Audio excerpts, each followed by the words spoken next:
Um, you spent some time at FIU. Then moving Hmm. forward a little bit, you spent some time at FIU. Coaching staff changes in Hmm. general. You end up at Louisiana Lafayette from 2007 to 2010. You've been in Florida for literally, a huge chunk of your life, if not all your life, in particular. What was it like to go from, UM, then go to, Dillard, and then go to FIU? So now all of a sudden you're coaching, your former rival, the Raging Cajuns, over at Louisiana Lafayette. It was awesome, man. It was, at first it was, you kind of struggled a little bit, and but once you got involved with the people and the kids, and you start practicing, because it's kind of hard to go and to make that transition when nothing's going on. So at the time, right after signing day is when we moved. My wife and I moved to Lafayette, and so there wasn't a lot going on. But so you get up, you go to work every day. You might see some of the kids, you may not see them all. But once spring ball started, or once you started the off-season conditioning program, now it's football. Now, so it's tunnel vision again. It's not. You wake up, you go to work, you grind, you get with the kids, you train, you study film, you come home. So over a period of time, man, it just goes by so fast. You don't even think about it. Now you're in the season, and now you're really into it. So you go to sleep one night, wake up the next morning. It's 4 years later. You're like, wow, man, this thing went by fast. But when you're coaching football, and especially college football like that, it's not year round. It's not 365 days, but it's close. So you don't get a lot of downtime. So those thoughts don't creep into your head as much. You're not sitting around trying to figure out, oh man, I hate it. I hate this area. I really like this area. You're coaching football, and it's just a grind. So you really don't, again, like I said, go to sleep one night, wake up next morning. It's like, dang man, we've been here for 4 years. It don't seem like it's been that long, but it has. So, but it was a great experience. Man, I wouldn't trade that experience for nothing in the world. Man, you're talking about going out there with the culture. I had never been around a different culture like Louisiana. And I was out there when the Saints won the Super Bowl. Mm-hmm. So to be part of that and watch a whole state basically shut down and follow their team and support the Saints organization, man, that was awesome. And I was able to be a part of that. So, man, it was a great experience. Had a lot of fun. Ricky Bustle, who's infamous for Michael Vick's career. Yeah. Ricky Bustle was a great head coach. Kevin Fuquay, Brian Jenkins was out there with us, who was the head coach of Bethune-Cookman for a long time. Coach Munoz, as a matter of fact, Blake Anderson, who's the head coach at Utah right now. Mm. He was one of our offensive coordinators. We have some, Coach Rebo, who's I think he's the head coach at Nichols or Southern or something like that. Got a great staff of guys, great people, and the fans. The tailgating at Lafayette with the Raging Cajuns is second to none. Yeah, So it's one of different. Yeah, it's different atmosphere, in some of those states and some of those smaller cities and stuff like that, in comparison to Miami. So yeah, I can see those tailgate parties being, a bit more exciting, to some extent than you would get down in, over in the University of FIU. Well, you're Rage Cajun, but you come back to the Canes. All yeah, right. How did that happen? You coached from 2013 to 2015. You coached running backs, but you also did some work with linebackers too. Am I correct? When yeah, you went back to UM? Okay. linebackers. Yeah. Okay. How did that come about? Did Al Golden reach out to you personally, or maybe how did that hapen? And it's a funny story. So Okay. I'm sitting at home. Yeah, I just bought a house here in Merritt Island. So me and my wife, after we get let go from Lafayette, I come home. I'm trying to figure out, what do I do? Do I stay in football? Do I have an opportunity to stay in football, or do I move on with my life and go do something else? So a friend of mine, AC Tellison, calls me one day. It's like, Hurlie, man, they just hired Al Golden down here. You should see his press conference. He said he wants all of the former Canes to come back and teach these young kids how to be Miami Hurricanes. So I'm like, oh man, so I got a chance to watch the press conference. I'm like, all right, you know what? I'm gonna go down there. So Mike Barrow was on the staff. So I call Mike. I get up, I get dressed one day. I call Mike Barrow, say, hey Mike, I'm coming down here to Miami. I want to meet Al Golden. He was like, oh, Hurlie, he may not be here. He may be here. It may be a blank trip for you. So I was on I-95 and I turned around. I made a U-turn and went back home. I'm like, oh man, you know what? Maybe it's not for me. So I'm sitting at home one night and I'm watching TV, and one of my favorite R&B singers, Kim, is being interviewed, and they talked about Kim being homeless at one time in his life. This was before he became, an R&B star. So they asked him the question, well, what changed? He said, I had to change. He said, I had to start thinking outside of the box. And he said he had an epiphany one night, and the next day he got up and was like, hey, look, the definition of insanity is to continue to do the same thing over and over and over again and expecting a different result. And so he said, once he started thinking outside of the box, once he started changing the way that he thought and how he approached things, that's when his life started to change. I woke up the next morning. I said, you know what? I'm going to Miami. I'm going to go meet with Al Golden. I'm thinking outside the box, and whatever happens, happens. I got up, put on a suit. I went to the University of Miami. I go into his office, and the secretary, Myrna Snyder, was in there. So Myrna sees me, and I've known Myrna for 30-some odd years, or 20-some odd years. She gets up, she gives me a big old hug, and she's like, oh, Hurlie, it's great to see you. So we talk like, hey, look, I'm here to meet with Al. Do you have an appointment? No, I don't. I just wanted to come down. So she's kind of, screening Al's, guests or whatever. So we sit there for a few minutes, but you can tell she wasn't easy with me sitting there because, again, she didn't know how he's going to respond when he sees me. I didn't have an appointment. I hadn't talked to anybody. I just show up. Okay. So she takes me down the hallway, right? So, and I kind of know what's going on, but I'm like, I'm not going to put Myrna in a bad spot. So I go down the hallway. She goes back into her office. I stand there and I talk to a couple of people. I turn around and go right back to his office. When I'm standing as I'm standing there talking to Myrna, Al walks in. He had just got done from his walk. So he sees me, and she introduces him to me, and he remembers me because we played against each other when he was at Penn State. Yeah. So he's got somewhat of an idea. It's like, oh yeah, I heard he played for the University of Miami, whatever. So we go into his office, and we met for about 20 minutes. He asked me about my family, and we talked about his transition to Miami and stuff like that. And I'm sitting there like, man, this dude is awesome. Just the conversation, for him taking time out of his day to meet with me. And I'm not a Michael Irvin. I'm not a Ray Lewis. I'm just Hurlie Brown. So I was content with that. And at the time, we talked about, job possibilities, but at the time he didn't have anything available. Mm-hmm. But again, when I left Will, I'm like, hey, you know what? Man, this guy took time out of his day. He's the head coach at the University of Miami to sit and talk to me. I'm good. I got back in my car, I went home. I'm good. 2 weeks later, he calls me. He's like, hey, look, Tim Harris, who was in football operations at the time, decided that he's going to go back to high school. So I don't have a coaching job available for you, but I do have his position. Are you interested? And I'm looking at my phone like, hell yeah, you damn right I'm interested. So, and that's how it happened. And so, man, I got on the next thing smoking. I was in Miami within 24 hours. I'm ready to go to work. And so I was in football operations my first 2 years. And then the third year, we lost Terry Richardson to the Jacksonville Jaguars. Both he and Jed Fish went to the Jaguars. So we're coming home from a recruiting deal. It was right after signing day. And we're sitting, we're talking, and Al's like, hey, Hurlie, Coach Richardson, Terry's going to go to Jacksonville with Jed Fish. I'm like, oh, okay, cool. That's good. He was like, I'm going to name you the running backs coach.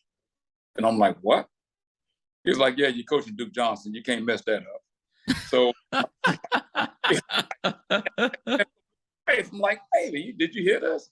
So, yeah, and that's how it happened. So I got a chance to Coach Duke Johnson, who's still to me one of the most underrated running backs to ever come through the University of Miami. Yeah, He holds the rushing record. The kid is phenomenal, and I'm just telling you, he can do it all. He's the second coming of what Reggie Bush was able to do in the National Football League. I agree. He has that type of ability. But again, got a chance to be around him and learn the offense under James Coley. Work with some guys, Brendan Carroll, George McDonald, and then I would always call and pick Coach Richardson's brain about how to coach running backs. So it was a great opportunity. And then the following year, Mike Barrow resigned. His mother took ill, so he wanted to take care of his mom. Spend more time with his mom. And I got a chance to go back on the defensive side of the ball and go work with Mark D'Onofrio, Jethro Franklin, Paul Williams. And I'm talking, man, you're talking about a great group of guys. And so you learn a lot from Al Golden and his staff, the guys that we were around. And I still talk to Jethro today. He's like a brother to me. And some of the things that he taught me in that short period of time that we were together were just phenomenal. Things that I'll never forget and things that I carry with me every day. Mark D'Onofrio is one of the best defensive coordinators I've ever been around. He's got a mind like an elk. He doesn't forget anything. I'm just saying, we'll go back and Mark will be sitting there. He'll talk about film from 3 weeks ago, and he can tell you exactly what play it was to go pull it up. And I'm like, yeah, whatever. So he'll tell you, hey, go pull up play 7 from, when we played Syracuse 2 weeks ago. I'm like, yeah, right. Okay, so I'll go do it just to see if, and sure, that's the play that we're looking for. And it's just, being able to watch him, how he operated and how he dissected film and stuff like that, and how he put together game plans. To watch Al, how Al was the motivator, how structured he was, how organized he was. I mean, it was phenomenal. And those are the things, even that I use to this day, or just pick up a little bit of something from everybody and just mold it into my own little package and deliver it to these kids. Yeah, another thing about you, just want to bring up is that you're also a very good recruiter. I mean, the Canes fans who love Shaq Quarterman, Corn Elder, and Trent Harris, they all fall under your recruiting. So thank you for bringing those kids into the University of Miami, because they surely stood out, as players, and it was a pleasure watching them, perform on the field, as far as talent goes, as far as the Miami Hurricanes go. Especially Corn, man. Corn was blazing fast. And you talk about Duke Johnson being an underrated running back at the U. He was Corn Elder was an underrated cover guy. I mean, you could put him in zone, you could put him in man, you could have him blitz, you could put him, in special teams. He was just a phenomenal athlete, for the U. Yeah, man, it's funny how we've got Corn. So I'm at the doggone convention, right? So you go to the convention every year, and I'm one of those types of guys, man, you treat people how you want to be treated. Yeah, I got the University of Miami shirt on, but I know what it's like to have an FIU shirt on, to have a Lafayette shirt on, or to even have a high school shirt on. And some of these guys that are in these situations at these bigger schools, they don't talk to you. And I've learned a long time ago, the story with Bear Bryant, how he got one of his big time prospects back in the day, But you treat people how you want to be treated. So I'm out there at the convention out in San Antonio. I meet a guy who's a high school coach. And, we just talk. I got my Miami shirt on, got my, I'm Miami down. We're just talking, and he recognized my name. He remembered from when I played back at the University of Miami, and we're just having just a casual conversation. And that guy never forgot that. He never forgot it. So we get back. We're sitting there signing day. Now, mind you, I've never met Corn. I don't know what Corn looks like. I didn't even know Corn Elder existed. We're going through signing day, and we're going through all of our guys. This is signing day. This is not the day before signing day or the week before. We're going through the guys that we just signed and that we're getting ready to go show at the signing day party. So I get a phone call from this guy. His name is Byron. Get a phone call from Byron. He's like, Hurlie, hey, man, this is Byron, the guy that you met at the coaches convention. I got a kid here who has been wanting to be a Miami Hurricane all his life. That's all he's ever dreamed of. And I'm like, well, who is he? And he tells me the kid's name. He says his name is Corn Elder. I'm like, oh, okay, cool.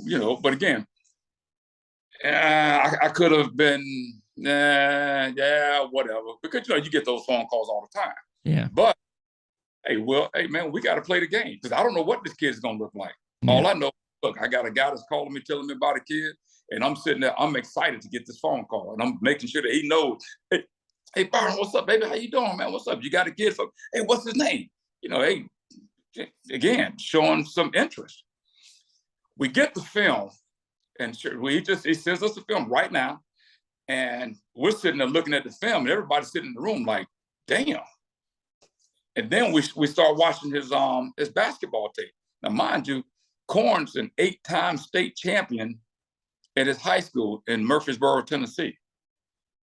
He won 4 state titles in football, 4 state titles in basketball, and exactly. It's like, I'm like, dude. So Al's sitting there watching this basketball stuff, and he's like, hey, man, we want this kid. Let's go get him. So I called Byron back, and I was like, Byron, hey, we want to send him a national letter of intent. Can we talk to him? Can we talk to the mom? He's like, Coach, she's already on board. She knows that this has been his dream school from day one. So they're ready to go. So we sent the national letter of intent. They faxed it back to us. It was done. Within an hour and a half, 2 hours, we went from meeting Corn, courting Corn, recruiting Corn, till he was signed within 2 hours. And so, when you're talking about guys sitting around, with the eye for talent, Al knew then that, and we all knew, but we all saw then that this kid was special. He was special. And when we got him, he was even better in person than what we saw on film. Yeah.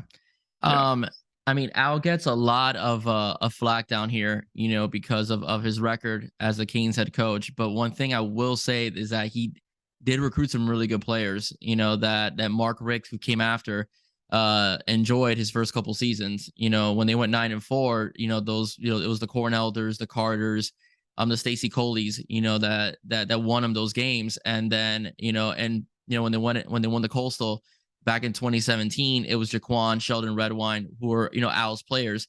So as far as as talent acquisition goes, in terms of spotting talent and so on, Al Golden was a very good recruiter. Like you said,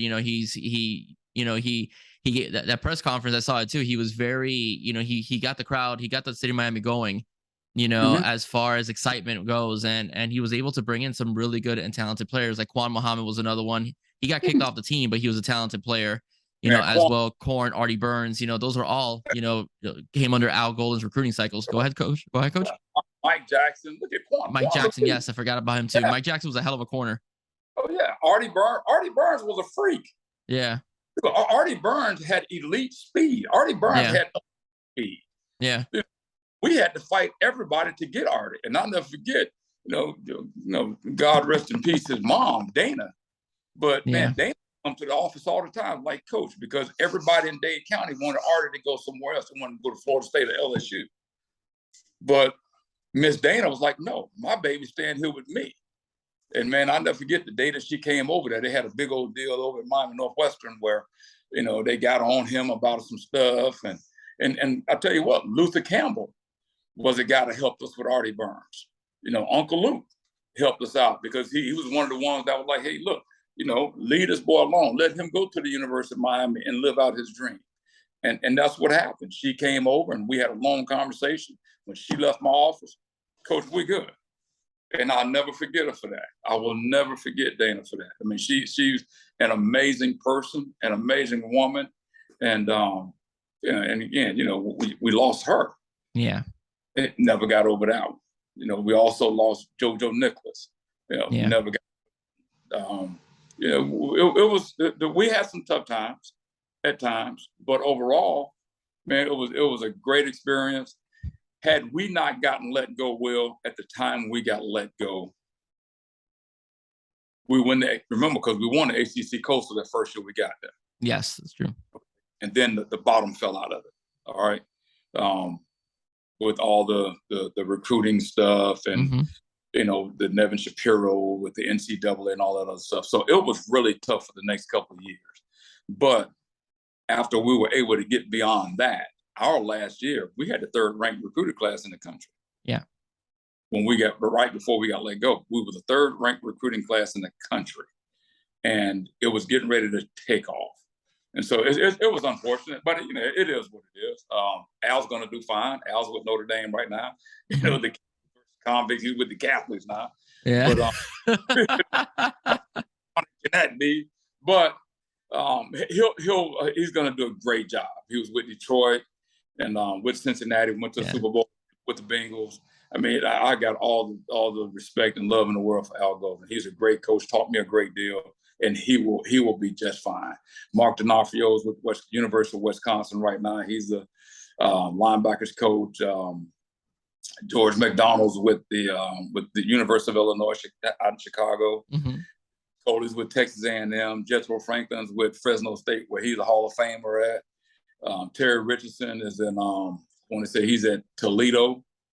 So all of our Paul Williams is at Wake Forest. Look how well they're doing now. Yeah. And I'll be able to say it's because of Paul Williams that Wake Forest is ranked as high as they're ranked, because he's a phenomenal coach. He's a phenomenal recruiter, and a phenomenal person, phenomenal father.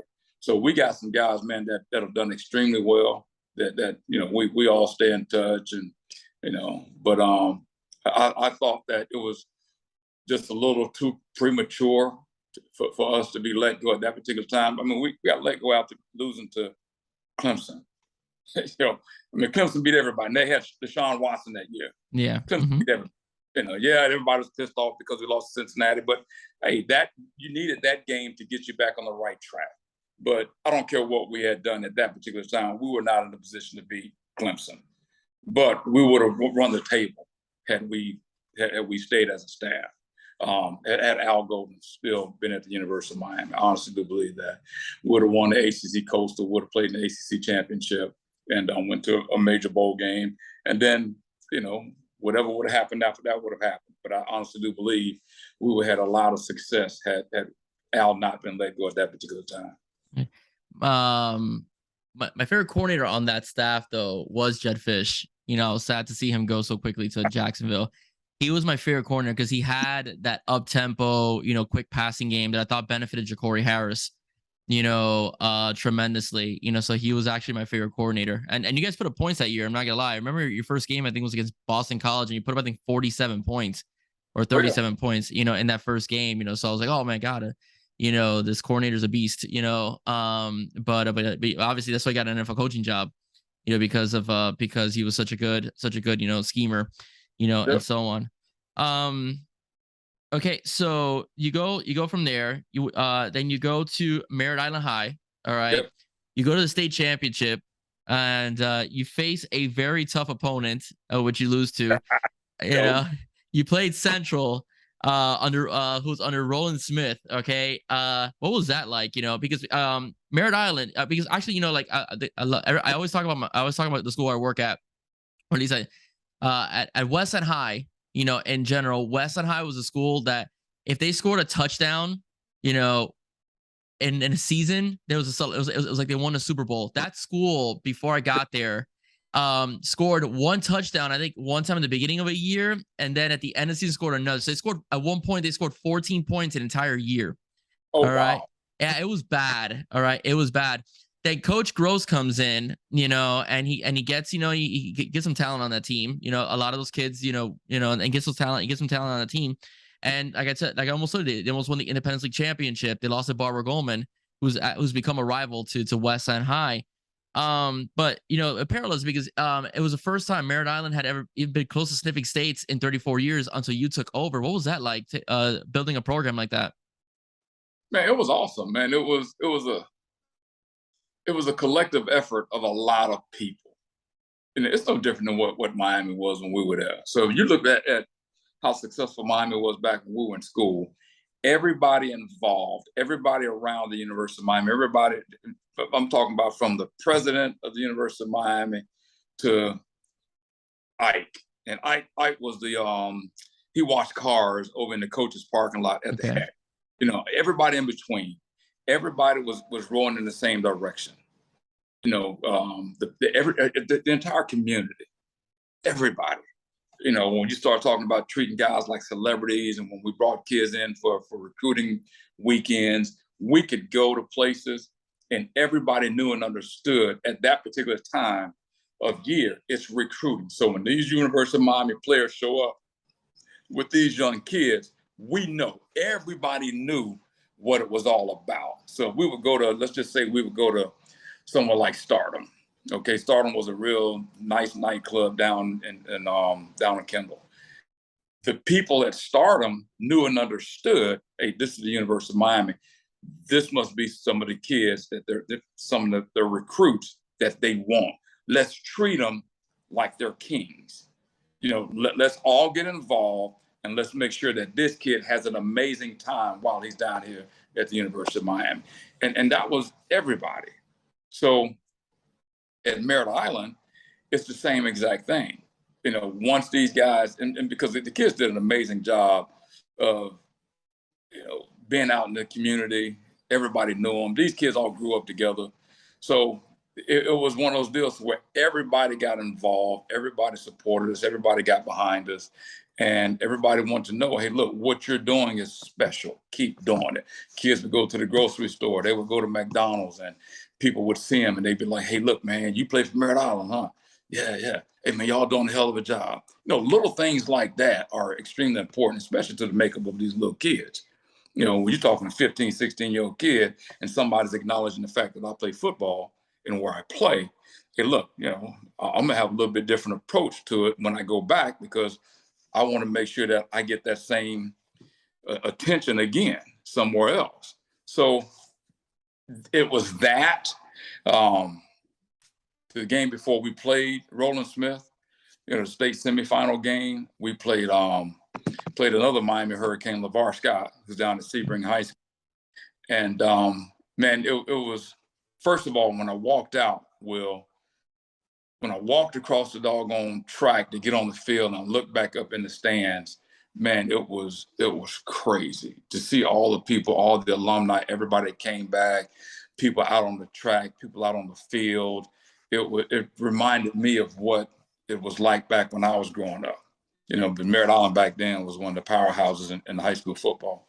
But that was touching. That was a very touching moment to me, because that was the vision. The vision when I first took the job was, hey, look, I want to get Merritt Island back, or I want to make Merritt Island football relevant again.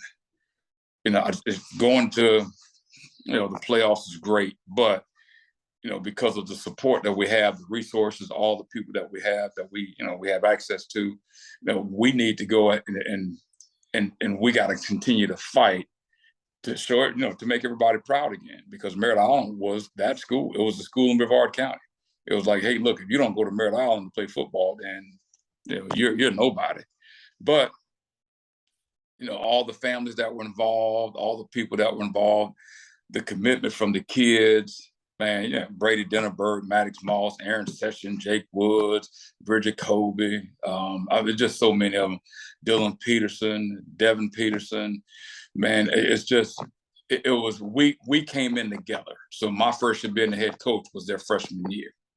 So for us to endure all the stuff that we went through, and then their senior year, take the team to a state championship game, and all 4 playoff games were at home. Man, that was, man, you couldn't have written a better story. It was amazing. It was absolutely amazing. But then to go down there and play Miami Central, play against Roland Smith, and man, that was great. The outcome wasn't quite what we wanted it to be, but we came through this together. These are Merritt Island kids. We didn't have the recruiting and all that other stuff. We don't have a bunch of kids moving into Merritt Island to come play, and so we took pride in that, and that to us was enough. Making it to the state championship game, we were proud of that. Winning the state championship game, that's okay. Y'all can have it, but we'll be back, and that was our mentality. That's my mentality. So I'll be back. I'm at Holy Trinity right now, and man, it's been a great transition. Went to Prairie View for a minute. Got a chance to go work with Bubba McDowell, who was the reason I went to the University of Miami. I've been around Bubba since I was a little, knee high to a grasshopper. Got a chance to go work with him, and man, I loved it. I loved it. Just loved being around him. And that environment, to watch him work and to see the things and watch him lead and be able to sit at the table when he's the leader. These are things that you're thinking about when you look kids, and all of a sudden now you're in a position where you can do it. So it was like, it was awesome being around him every day like that. And then talking football, learning stuff from him and the guys that, on the coaching staff, Todd Middleton and, guys like that, or Reggie Moore, guys that I knew, but I never got a chance to work with. Man, learned a lot from those guys in such a short period of time. And then when this job came available, it was like, wait a minute, hold on, man. Oh, I love it out here with Prairie View A&M University and Bubba McDowell, but we're talking about the opportunity to go run my own program at Holy Trinity. It was just an opportunity that I couldn't pass up at that particular time. So my wife and I prayed on it, man. We asked God to give us direction, and everything that was happening was leading in the direction of Holy Trinity. And it was just something that I just couldn't ignore. And I love it. I love it. Yeah, I mean, you pretty much answered my question in regards to Prairie View, because it sounds like you had a great time at Merritt High, and then to go to Prairie View and then to come back to Holy Trinity. So you kind of just answered my question. At Holy Trinity right now, you guys are currently 2-2. How's that going right now? Like, how do you feel about the pro? Obviously, I know you love the program, but in terms of the future of that school, like how does, like, basically how your freshmen doing, how your sophomores doing, like how do you feel, man? Man, you know what? I got a 12-year-old kid playing for me right now. Okay. Oh, okay. You know what I'm saying? So, and Will, and it's so funny because sometimes I have to catch myself. So he's 12 years old. I got two 13-year-old kids that are starting for me. I got a 14-year-old kid that's probably one of my better players. I got a kid that just turned 15, who's my starting quarterback, and this is his first year playing quarterback. Coach, I got 5 seniors on my team. I got a sophomore.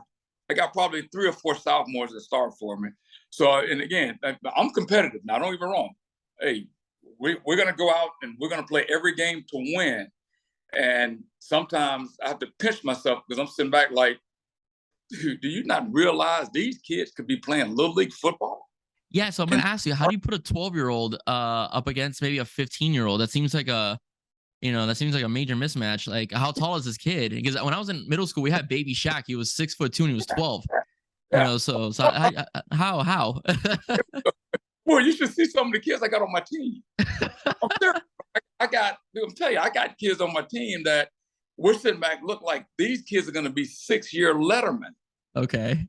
You know what I'm saying? And I'm talking, I got some kids that are 110, 15 pounds that are in 7th grade, 8th grade. Wow. Oh, wow. So I'm just sitting back, Will, I'm like, and I hope they don't hear this, but dude, I'm looking, the future of Holy Trinity is extremely bright. These kids are going to be playing varsity for a long time. The 12-year-old kid that I'm talking about, he's 1.5, 6'2", but he's probably 3 bills. Okay. He's probably 300. And he has no clue of what he's doing. He's just a big old kid. And he still has 12-year-old mannerisms. You know what I'm saying? It's like, I look at him sometimes like, damn, you just 12? You know what I'm saying? It's like, golly. And then I have to look at I got 2 13-year-olds. One of my 13-year-old kids is probably the hardest hitting kid on the football team. Yeah. So I'm sitting back, I'm like, oh my God, man, the future is extremely bright.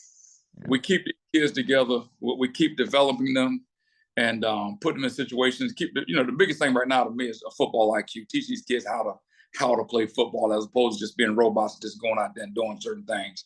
But it's a joy watching them grow. Just because when I first got here, we only had 13 kids on the football team. Now I got like 41. Yeah. And and it's almost been every week that there's another kid that comes out and says, Coach, hey, you mind if I come out and play? And it's like, hey, come on, man, let's go. Let's build a team.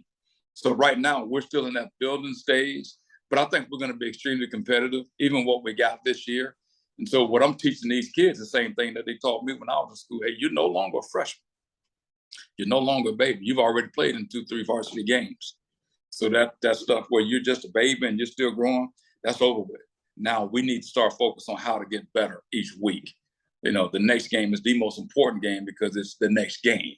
We're not looking way down ahead. But I'll be honest with you, sometimes I'm sitting back and I'm looking down the line. I'm like, wait a minute, we can win these games.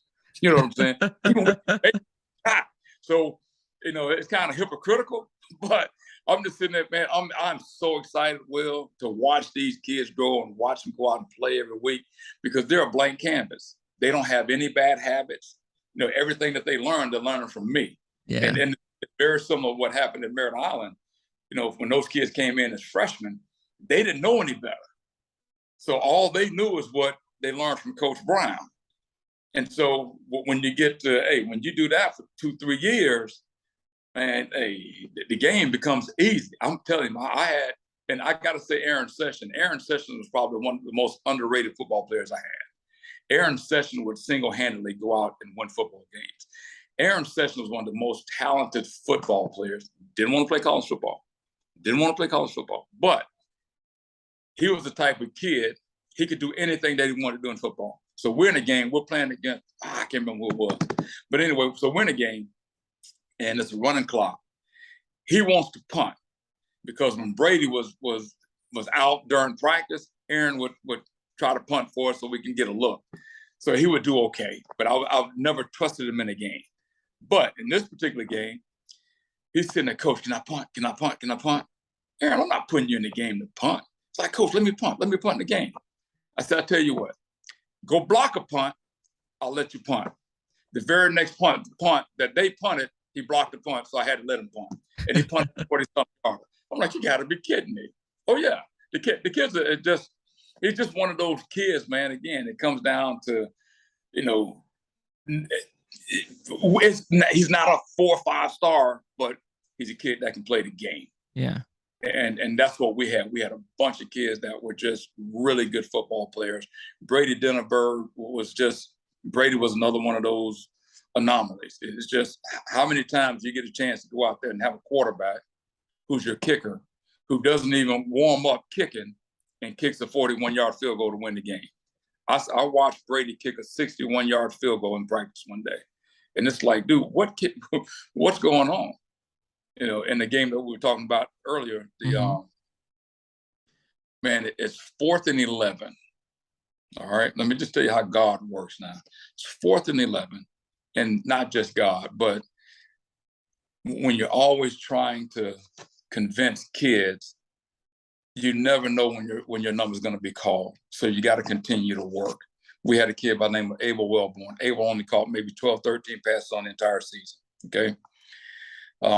Didn't have a good game, a couple of games before this particular game, but as a coach, it's my job to continue to push you and nurture you and convince you that you're still important to this program. Everybody has a role. So it's 4th and 11. And it's like a minute something to go in the game, maybe 2 minutes to go in the game. And Brady drops back. He gets flushed out of pocket. He's scrambling, and he finds Abel Wellborn at 11.5 yards. We get the first down. So again, it goes back to 3rd and 31 at the University of Miami, down in the Orange Bowl against Notre Dame. Showed my kids that. My kids knew that. They said, no matter what the situation is, we're never out of the game. We're going to continue to play until the clock strikes 0. All right. And so I've been preaching that to them for the last 4 years. But 4th and 11, we get 11.5 yards. We end up, so now we're in field goal position because Brady, you get the ball anywhere near the 40. It's automatic for Brady Denneberg. So now we run 3 plays, 4th down. We kick the doggone field goal. We win the game 12-10. We were down 10-9. And it's just, hey, we go to state. But it's games like that, situations like that you tap into, those experiences, and you teach your kids those experiences. Now, my only hope is that one day those same kids will take those same experiences and what they were taught and use that to help them in their situations, because that's what it's all about. Passing stuff to you and, hoping somebody else uses it. Yeah, that's a great story. Again, I love it. I love the fact that, you're able to motivate these young men, in general, and build these young men into being team players, into being good men as well once they graduate high school and wherever God takes them as well, in terms of the path that they go to. So one of the things I want to ask you, you mentioned Jimmy Johnson, you mentioned Don Solinger, KT mentions you. So how important is it, the idea, because like you said the word robots, you don't just want robots out in the field, in general. How important is it is not just to make good football players, but also good people, like as far as mentorship goes and being a role model, being a head coach or being an assistant head coach. Like how important is that to you, and how important should it be for a coach, to want to not just be a guy that does X's and O's, but also potentially a big brother or father figure to some of these kids? The thing that happens is I get more gratification when a kid like K Tim will pick up the phone, or he'll make the comment to you, the impact that I made in his life. And I've always said, if at some point, if somebody asks you, what did you learn from Hurlie Brown? And if all you can tell them is that I learned a lot of football, then I've done you a disservice. I've learned so much more about life from not just Jimmy Johnson, but Gerald Odom, Jim Casper, Coach Hodge, my high school coaches that I still have relationships with to this day. Coach Hodge, and I got to go see him soon. But Coach Casper, before he passed, I had an opportunity to go out to Vegas and saw him, his wife, and his son. And those are guys that will, their ideas and their thoughts and the way that they, the impacts that they had on me will last me a lifetime. Jimmy Johnson is just, he's almost like a god, you know what I mean? And I don't know if I should say that that's politically correct, but he's somebody that I hold in high regard. He's just, it's almost like he's not normal, you know what I mean? It's just different. Everything about it, the way that he thought, the way that he, to manage the team, the way that he, and we would have those meetings, those Thursday night meetings, and we learned more in those Thursday night meetings than we did all week long about life, as opposed to, all week long learn about football. And we look forward to those Thursday night meetings, because there would be sometimes he'd come in, he'd just talk about life. And those are the things that you look at a guy like that, you're like, man, this dude is awesome, because he cared about us as people. Yeah, we were going to win football games. That was the easy part. But to have somebody, you're a couple hundred miles away from home, you're away from your families, you're away from everybody.